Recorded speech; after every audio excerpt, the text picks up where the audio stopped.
12वीं वाले छात्र जल्दी से आपको अपने इकोनॉमिक्स अर्थशास्त्र के पेपर के उत्तर का मिलान कर लेना है। कितने आपने सही किए, कितने आपने गलत किए हैं। इस पेपर का पहला क्वेश्चन दिया जिसमें सही विकल्प चुनकर आपको लिखना था। प्रत्येक अर्थ व्यवस्था में साधनों के वैकल्पिक उपयोगों हेतु चयन की समस्या का मुख्य कारण है। तो पहले में आपको सही उत्तर साधनों की दुर्बलता लगाना था। उच्च अनधिमानवृक्क उपयोगिता की निम्नलिखित स्तर को दर्शाता है। तो दूसरे में आपको सही उत्तर उच्च स्तर को लगाना था। किसी दूसरे सर्वश्रेष्ठ कार्य से प्राप्त त्यागा गया लाभ होता है। तो तीसरी में आपको सही उत्तर अवसर लागत लगाना था। किसी अर्थ व्यवस्था में निर्गतों एवं रोजगार के स्तरों में निरंतर गिरावट की स्थिति कहलाती है। तो चौथे में आपको सही उत्तर महामंदी लगाना था। सन व्यवहार के लिए सबसे तरल और आसान मुद्रा की माप है।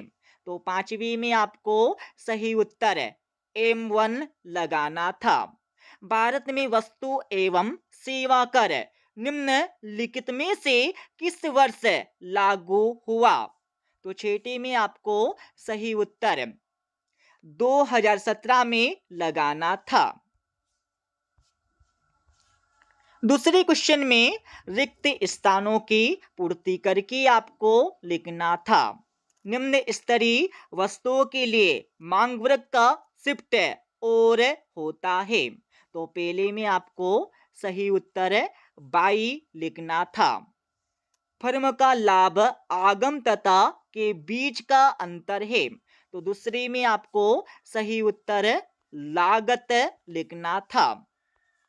किस बाजार में फर्मों का स्वतंत्र प्रवेश एवं बहिर्गमन होता है।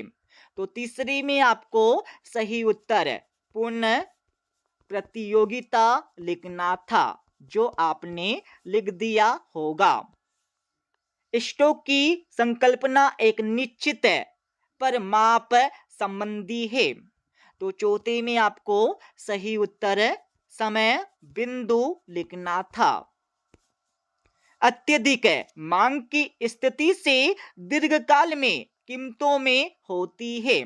तो पांचवे में आपको सही उत्तर वृद्धि लिखना था। सरकारी कार्यवाही द्वारा घरेलू मुद्रा का सस्ता करने की प्रक्रिया कहलाती है। तो छठे में आपको सही उत्तर अवमूल्यन लिखना था, जो आपने लिख दिया होगा। तीसरे क्वेश्चन में सत्य या असत्य बताकर आपको लिखना था।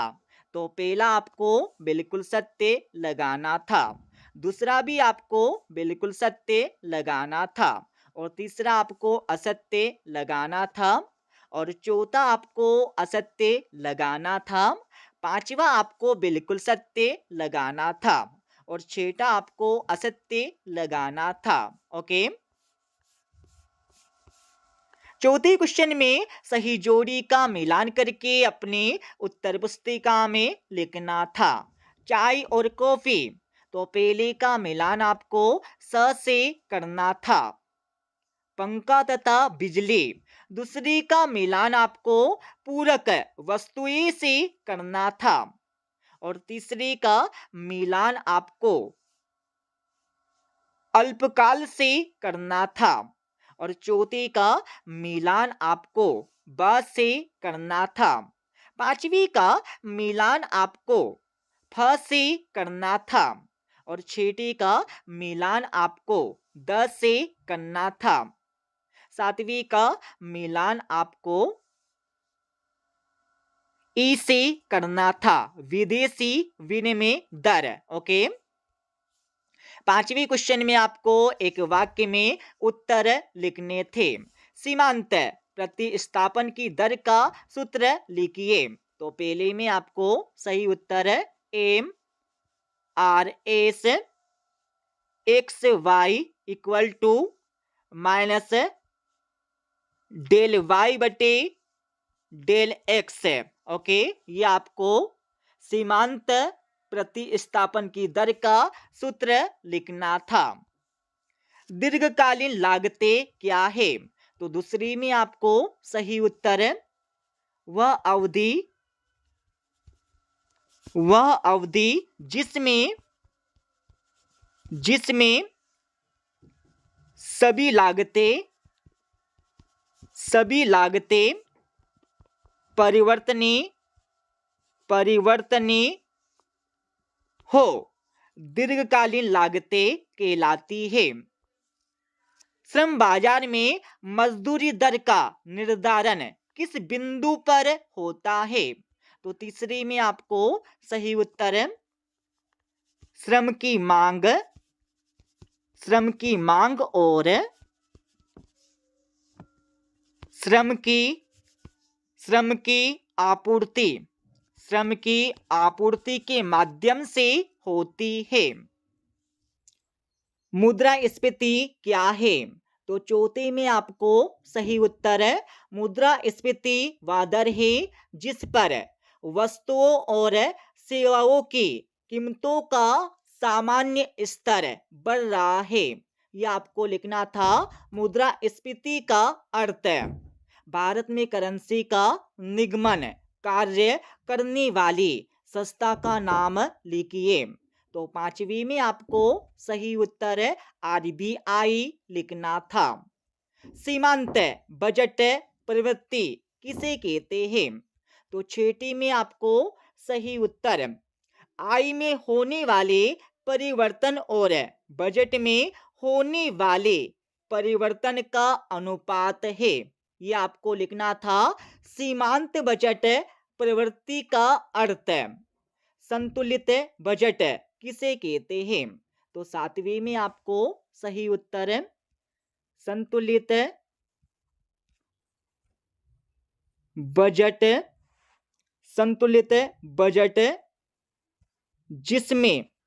जिसमें इकाई का राजस्व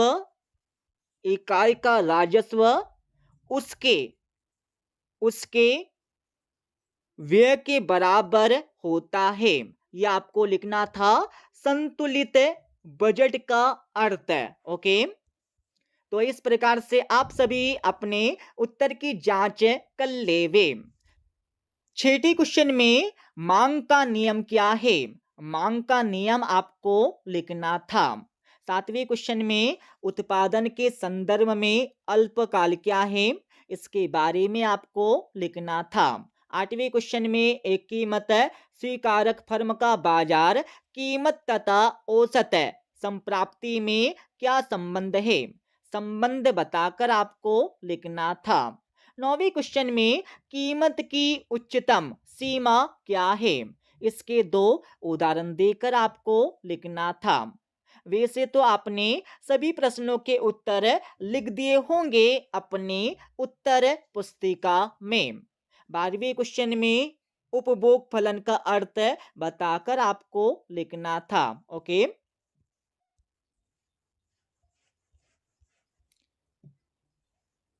तो इस प्रकार से आप सभी अपने उत्तर की जांच कर लेवे। कितने आपने सही किए, कितने आपने गलत किए हैं। ओके, मिलते अगले वीडियो में।